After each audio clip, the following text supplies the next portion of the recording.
ভুয়া কাগজ তৈরি করে নারীদের বিদেশে পাচারের সঙ্গে খোদ জনশক্তি কর্মসংস্থান ও প্রশিক্ষণ ব্যুরোর উপপরিচালক, সহকারী পরিচালক সহ 4 কর্মকর্তা জড়িত। সঙ্গে ছিলেন 5 রিক্রুট এজেন্সিও। এদের বিরুদ্ধে দুদকে মামলার প্রায় 2 মাস পার হলেও এখনও বহাল তবিয়তে কাজ করছে দোষীরা। বিএমইটির মহাপরিচালক জানান, দ্রুত তদন্ত শেষে দোষীদের বিরুদ্ধে ব্যবস্থা নেওয়া হবে। সাব্বির হোসেনের ক্যামেরায় দীপ্ত চন্দ্রপালের রিপোর্ট।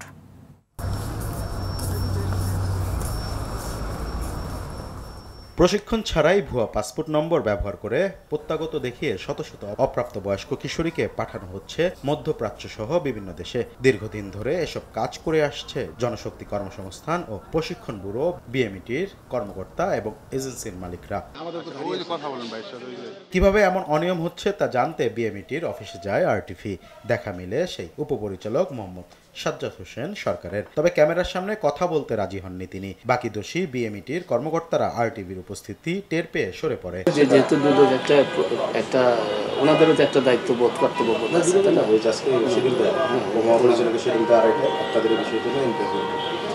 আমি সেটাই বলছি, আমি এমনি আপনার সাথে কথা বলবো সেটা বিষয় নেই। আর এজেন্সিগুলো তো আশেপাশে আমি আসলে অত ভালো একদম সরল মনে কাজ করছি 30টা বছর। বিএমইটির পর রিক্রুটিং এজেন্সির খোঁজ করে আরটিভি, সেখানেও একই অবস্থা। বাইরের ওয়েবসাইটের ঠিকানায় নেই বেশ কয়েকটি প্রতিষ্ঠান। যাদের খুঁজে পাওয়া যায় তারাও দায় চাপান অন্যের উপর। না এটা এখনো ওনারা ভুল করলে এটা ভুল করছে, আমরা তো বুঝেন না, কতটা বুঝে নিন। আমি আপনাকে বলতেছি যেটা আমাদের এখানে ডকুমেন্টস আছে, আর এমন তো না যে ডকুমেন্টস নাই। বাবার নাম কি? মধুমিয়া। দাদা আমি আপনাকে একটা কথা বলি, এটা যদি ভুল করে থাকে টাইপে ভুল করছে। আমি আপনাকে যেটা আমি আপনাকে সেটা আমি আপনাকে কেন কার নাম কত বলুন, পাসপোর্টে যেটা লেখা আছে আমি আপনাকে এটা প্রমাণ করুন যে তার পাসপোর্ট আছে। পরবর্তী আরেকটা পাসপোর্টে সে বিদেশ গেছে, কতটা বুঝছেন? সেম পাসপোর্ট দিয়ে সে আরেকটা, এটা কি পরে একটা পাসপোর্ট গেছে, এটার নাম কত রে? এখন 3 দিন ট্রেনিং বাধ্যতামূলক। এখন তারা ট্রেনিংয়ে ভর্তি হইব, ওনার সার্টিফিকেট দিব না দিব ট্রেনিং সেন্টারের ব্যাপার, এটা আমাদের ব্যাপার না।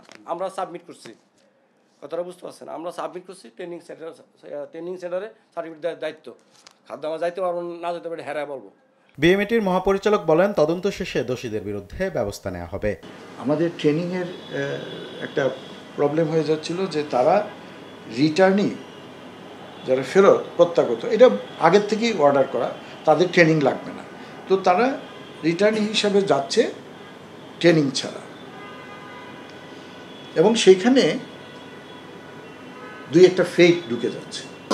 এই কাজের সাথে জড়িত ছিল, তাদেরকে ইমিগ্রেশন করছে, কারণ এটা বদলি বলতে এটা স্বাভাবিকভাবে প্রশাসনিকভাবে যেহেতু আমাদের একটা প্রাথমিক একটা অভিযোগ এসছে, এখন চার্জশিট না হওয়া পর্যন্ত হয়তো আমরা তাকে অভিযুক্ত বলতে পারতেছি না, কিন্তু আমাদের প্রশাসনিক স্বার্থে, স্বচ্ছতার স্বার্থে আমরা ওখানে একটা রিশাফল করেছি। কারণ তাদেরকে ওখান থেকে নিয়ে আসছে, যেহেতু তাদের বিষয় তো বক্তব্যটা আসছে, এটা হচ্ছে পারপাস। আর দ্বিতীয়ত হচ্ছে এজেন্সির বিরুদ্ধে যেটা হচ্ছে যে যখন আমরা প্রমাণিত অভিযোগ পাবো বা আমাদের প্রশাসনিক তদন্ত কমপ্লিট হবে, তখন আমরা তদন্ত করছি। এমন ঘটনার যাতে পুনরাবৃত্তি না হয় সেজন্য দায়ীদের বিরুদ্ধে কঠোর শাস্তির দাবি জানান বিশেষজ্ঞরা। দেখা যাচ্ছে যে বিএমইর তো অনেক ধরনের কাগজ জমা হয়, যে সহকারী পরিচালক ও অন্যান্যরা যাদেরকে দেখা যাচ্ছে আইনের আওতায় আনাচ্ছে, তিনি কতখানি দায়ী সেটা কিন্তু স্পষ্ট হতে হবে। কারণ অনেক সময় যারা এই ধরনের প্রতারক চক্র থাকে তারা অনেক ফেক ডকুমেন্টস দিয়েও কিন্তু অনেক কিছুতে স্বাক্ষর করিয়ে নেয়। সেক্ষেত্রে আমাদের বিএমইটি অনেক ক্ষেত্রে তাদের যে কর্মকর্তারা আছে তারা কিন্তু তাদের নজরের মধ্যে নাও আসতে পারে। তবে এখন যে ডিজিটালাইজেশন করা হচ্ছে, সেই ডিজিটালাইজেশন কারণের জন্য ভবিষ্যতে কিন্তু এই ধরনের চ্যালেঞ্জ থাকবে না। যদি কোনো রকম কোনো কর্মকর্তা তার ইচ্ছাকৃতভাবে এই ধরনের কোনো কর্মে জড়িত থাকে তার শাস্তি হওয়া উচিত। ভুয়া কাগজে নারীদের বিদেশে পাচারের অভিযোগে জনশক্তি কর্মসংস্থান ও প্রশিক্ষণ ব্যুরোর 4 কর্মকর্তা এবং 5টি এজেন্সি মালিক ও কর্মকর্তাদের বিরুদ্ধে মামলা করেছে দুর্নীতি দমন কমিশন। দুদকের সহকারী পরিচালক স্বপন কুমার রায় বাদী হয়ে মামলাটি করেন। দীপ্ত চন্দ্রপাল, আরটিভি, ঢাকা।